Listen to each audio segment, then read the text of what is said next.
Hello Pisces, Sun, Moon, Rising, and Venus signs. Kamusta kayo? Sana po'y nasa mabuti kayong kalagayan. Welcome back po sa Star Tarot. Kung bago kayo dito, welcome din kayo. Thank you for your support. I truly appreciate it. God bless you.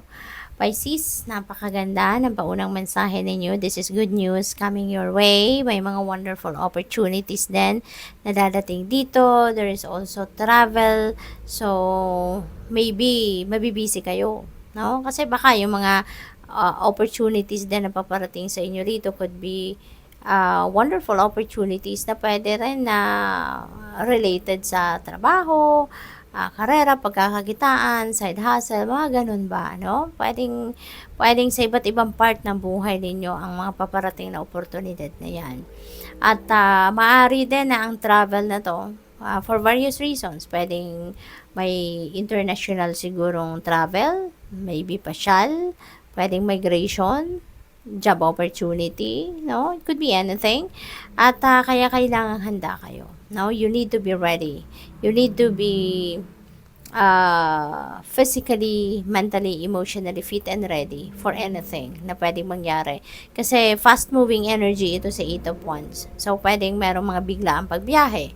Merong biglaang oportunidad na dadating na kailangan siguro ninyong pagdesisyonan agad. No? Yung may mga ganon na talagang ikakagulat ninyo, no, na parang hindi na kayo makakapag-isipan ng patagal, 'di ba? At kailangan na ninyong pagdesisyonan agad-agad. Kaya dapat ready kayo for anything, no?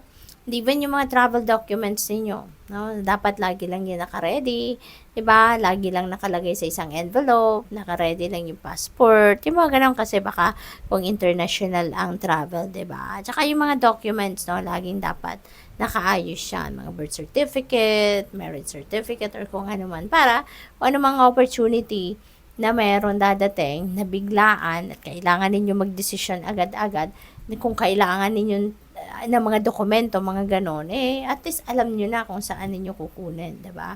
Naka-ready na organized, kumbaga. So, we have strength. Ayan. So, you may need,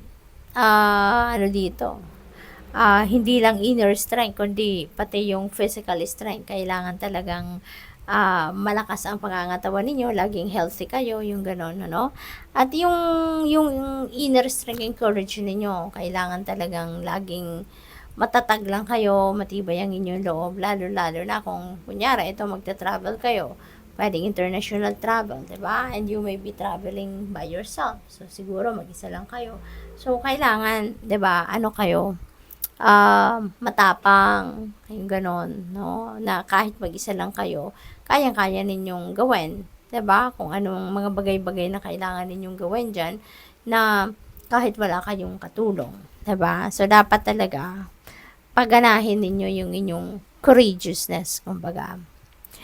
We have Four of Wands. Ayan. So, baka merong okasyon. May pupuntahan kayong okasyon. May dadaluhan kayong party, mga ganon, pagtitipon, no? Maaring ganon. So, this could be kasalan, no? Baka merong kasalan kasi merong union. So, that could be union in marriage, diba? So, pwedeng may kakasal sa inyo or maiimbitahan sa isang kasalan. Pwede rin naman na baka may reunion ng pamilya, magkakaibigan, something like that. Or there could be something na isa-celebrate kayo, 'di ba? Kaya merong pagsasaya, merong celebration, no? We have judgment. Ayan. So, there could be a decision making na pwedeng kailangan ninyong gawin sa ngayon, no? At maaaring kailangan ninyong i-assess muna ang inyong sitwasyon na maigi para you'd be able to come out or come up with a sound and good decision, no? So, pwedeng ganun ang ganap dyan.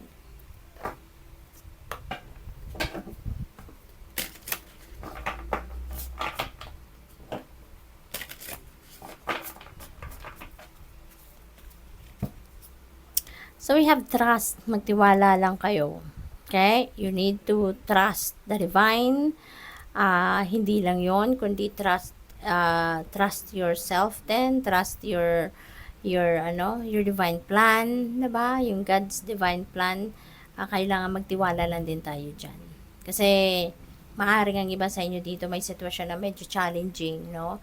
At baka naguguluhan kayo, or baka nagdududa kayo sa kakayanan ninyo, yung ganon. Kaya, ang panawagan sa inyo dito, magtiwala ka lang. Okay? Hindi lang sa Panginoon, sa plano niya para sa'yo. Magtiwala ka din sa kakayanan mo, sa sarili mo. Yung ganon, ano? We have travel, ayan, so may biyahe talaga, Pisces. So most likely, meron kayong pagbabiyaheng gagawin. You're really going somewhere, no? Talagang aalis kayo. Pwedeng ano to, pwedeng local travel, pwedeng pasyal, pwedeng abroad, pwedeng trabaho, migration, no? We have dreams, wow. Ano to? Panaginip, no? This is your panaginip. Maaring kung ano man yung napapanaginipan ninyo, baka yun na, that's what's coming to fruition na. You know? Pwedeng kung ano yung napapanaginipan ninyo, baka yun ang nangyayari. Parang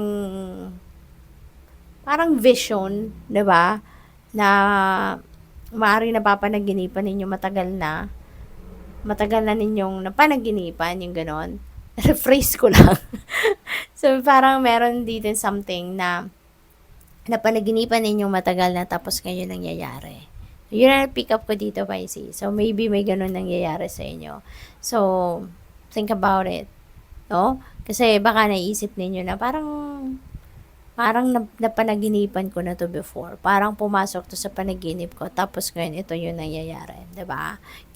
Parang may ganon. And also, pay attention to your dreams. Okay? This is a reminder din para sa'yo na the divine universe is sending you messages, sending you guidance through your dreams, na ito yung makakatulong sa yung gabayan ka or magabayan ka, you know, sa kung ano man ang dapat ninyong gawin. Okay? This is the time that you need to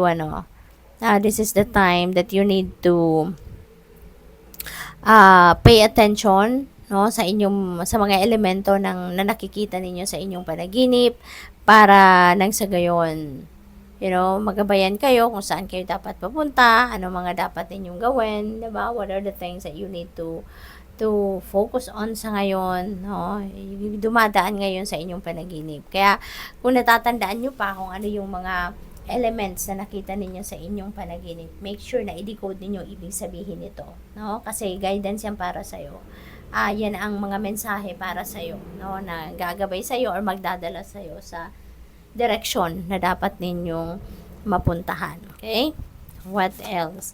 We have financial health. Wow, napakaganda nito. Kasi, maaring sa ngayon, magiging maayos na ang lagay ninyo sa inyong pangkaperahang aspeto. No? Maaring yung financial health ninyo is mag-i-improve na sa ngayon. Maaring nagkaroon kayo ng problema at some point sa inyong kaperahan. At pwedeng sa ngayon, magiging maayos na ang lahat. Pwedeng sa ngayon, things are going to be back to normal na at magiging prosperous and abundant na kayo. Pwedeng ganun, no? So, tingnan natin kung ano pa yung mga messages sa inyo.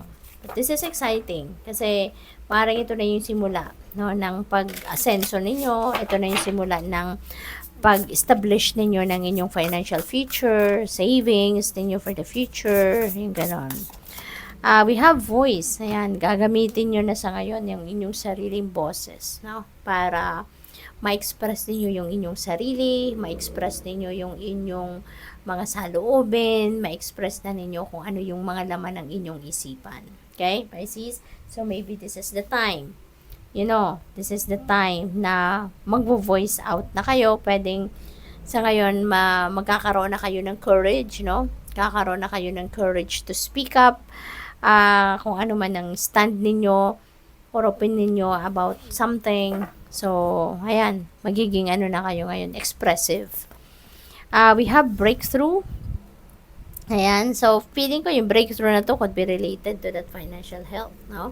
Baka talaga nagkaroon kayo ng mahirap na sitwasyon pagdating sa pera at ngayon, no? You are going to receive that breakthrough, kaya magiging healthy na uli yung inyong financial situation. So, that's really beautiful. We have initiation. Wow. So, nanggagaling kayo rito, Pisces, sa isang mahirap na sitwasyon. Problemado kayo, pero you were able to come up with a solution. You were able to see the light at the end of the tunnel. At ngayon, napagtagumpayan ninyo na ito. No? You were able to succeed, no? Kung ano man ang hirap na pinagdaanan ninyo dito sa buhay, depende sa inyong sitwasyon. Pero, ayan, pinagsikapan ninyo, nahanap ninyo ang solusyon, napagtagumpayan ninyo. And ngayon, you're going to start a new life. Parang you're giving birth to the new you, no? So, parang ito na yon, ito na kayo, yung bagong kayo. Na magsisimula na kayo ng bagong buhay.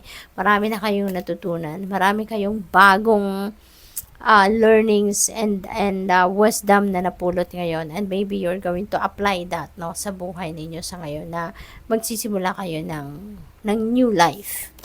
We have thirst. Ayan, ang iba sa inyo, naku, uhaw na uhaw. Baka nasa disyerto talaga kayo nakatira, no? Ang iba sa inyo, or pwede rin na reminder ito para sa inyo, no, Pisces, na lalo-lalo na sa ngayon na napakainit ng panahon.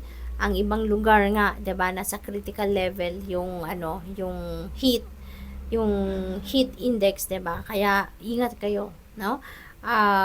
Uminom kayo ng tubig kung nagtatrabaho kayo, lumalabas kayo ng bahay. So make sure na lagi kayong may baon tubig with you. Para kahit nasaan man kayo, ma-stuck man kayo sa traffic, meron kayong iinumin. No? At hindi kayo magtitiis at talagang mahirap ma-dehydrate, diba? So, good luck. Thank you for watching. Love and light. Namaste.